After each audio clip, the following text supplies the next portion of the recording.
Hey everybody, Quick Electric here again with you all today after a long hiatus. Come back with a new interest in electricity in regards to the game and the updates that it's had, as well as some kind of updated and tweaked builds that should be coming out within the next couple of weeks. The first build that we're looking at here today is the HBHF Trap Door that I had done years ago now at this point, which involved the HBHF sensor as well as a door controller. It is a motion-based detector, for those that do not know, and you can set it to either the tool cupboard authorized or unauthorized users. The beauty in this build is very cheap, and it is very hard to see when it is actually put together, as shown in that initial video. A tier 1 workbench is very cheap to hide, and in association with the other trap items that they have now added to the game, such as the Tesla coil, which you can very easily hide behind a door, you can create a 2x1 area that is unavoidable to die in when the Tesla is activated.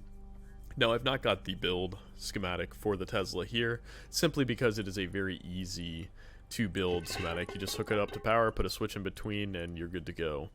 For the basic schematic of the HBHF trap, we have a switch, which is optional, as well as the battery here. This is also optional, but for nighttime, if you're using panels, it's very nice. The switch is just going to prevent your power flow, so we can go ahead and wire that on up right away. Not going to be too concerned about the wiring and how pretty it looks today, just to get it going. That's the beauty in schematics, but a simple input from the battery to the switch here. We're going to be looking at it where we have two branches here, just for power splitting. So we're going to have this input into the first one, like so. Even though we're not doing a pretty wiring, we could still make it somewhat reasonable. And we will go into it like this.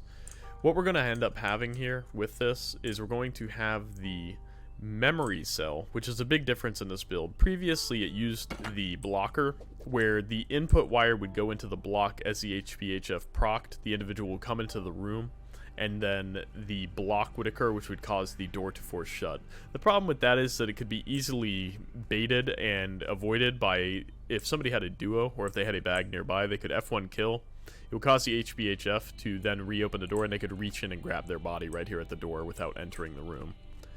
With this memory cell, we're essentially toggling it, which we're causing it to set, change the power output source, and then it's going to cause the door to remain shut at that time.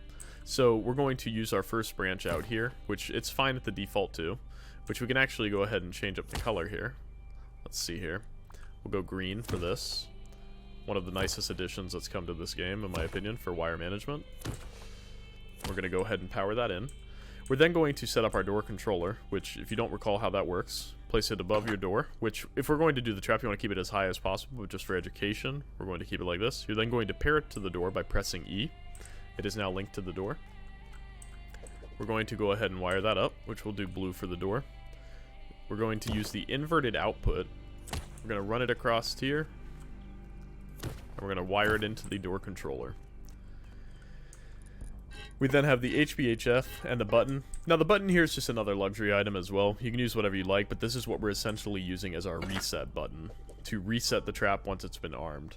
So we're going to output this right here to the reset, and we're going to have our power in, which we can go ahead and use this again. We'll make it green, like so. Now that's powered. The final thing we have here is the HBHF sensor. Now, because I'm just doing this as a schematic explanation, I'm not going to make it all pretty, as you saw in the initial video clip, but by putting a tier 1 workbench in front of it and the positioning, you'll have to mess with that a bit in creative. But once you position it right, it is very hard to bait, and it is very hard to see. In terms of the noise that it makes, that idle humming noise, if you're coming in from the way that I had created it in the video, the user that's entering the base actually cannot hear it until they're in the base and it is too late. So let's go ahead and finish up the wiring here. So we're going to end up having the other power source here, which we'll actually end up doing this one green as well. Just power will be green here. We'll have it come across here, like so. Power in. And then we're going to end up having the output of this. We'll do this one red. and this will end up going, lines up nicely, to the set right there. So when this trap is activated, as you'll see in a moment here, we're going to end up configuring this. So it's currently active and it does not detect me. Now it detected me, which made it shut the door. You'll see that this has been set and it will need to be reset to activate. So what we're going to end up doing is we're going to exclude the authorized. So now it's not detecting me. We're going to go ahead and reset this trap. So because I'm authorized on this tool cupboard, it will now no longer detect me as a person, which means that it will not be triggering this.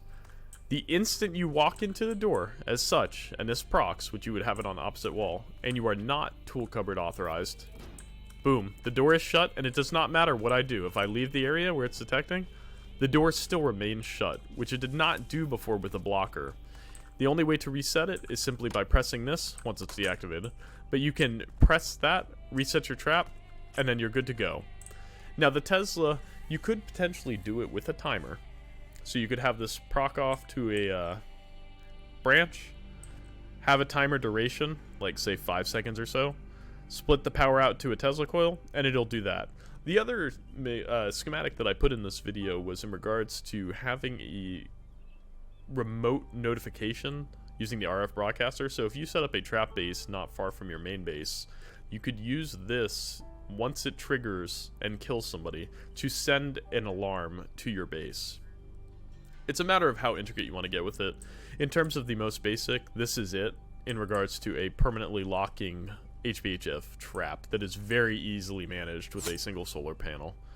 So if you guys have any questions, let me know.